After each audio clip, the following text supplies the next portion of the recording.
Hi everyone, I wanted to hop on today and do a quick video. This is a problem that my students were working on in class today, and it's one that I commonly see students get wrong, so I thought I would talk about it.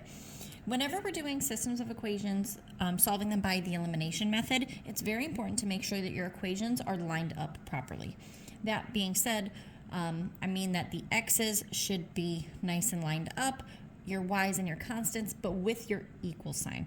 Because remember, if we're comparing two equations, we want the left side of the equal sign to compare with our right side. So on the left side down here, I only have an x, but the left up here is my x term and my y term. So although it looks like these are nice and lined up because of how they are positioned on my paper, it is important to make sure that your equal sign is lined up as well. So what I'm going to do for this equation is actually take my bottom one. I'm going to move this 2y to the left side of my equal sign, just like up here I have my y's on the left. To move any variable term, I'm going to, in this case, do minus 2y, so it would go away here, and I will now have a negative 2y over here. I'm going to rewrite these equations over here, so I can now do my elimination method.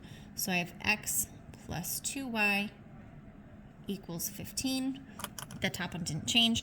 On the bottom, I now have 5x minus 2y equals 3.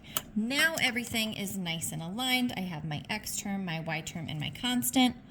Now I can add these two together. 1x plus 5x is 6x's. My y's cancel, and I have 18.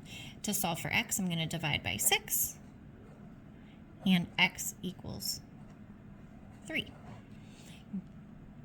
And as for any system of equations, whenever we have our two equations, we have one of our variables. I am not done until I know what both of my variables are. In this case, x is 3, so I need to find y. I can put it back into either of the original equations. I'm going to put it in the top one just because that's what I feel like doing. So instead of x plus 2y, I know x is 3. So I'm going to say 3 plus 2y equals 15. I would do minus 3 on both sides. 2y equals 12. And I would divide by 2. And y equals 6. So my solution to this system, if you were writing it out as a point, would be 3, 6. So just a quick elimination problem there. Want to make sure you guys keep up with that mistake. Make sure everything is aligned, your x term, your y term, along with your equal sign. Keep everything nice and aligned. Hope this helps. As always, follow along for more math explanations.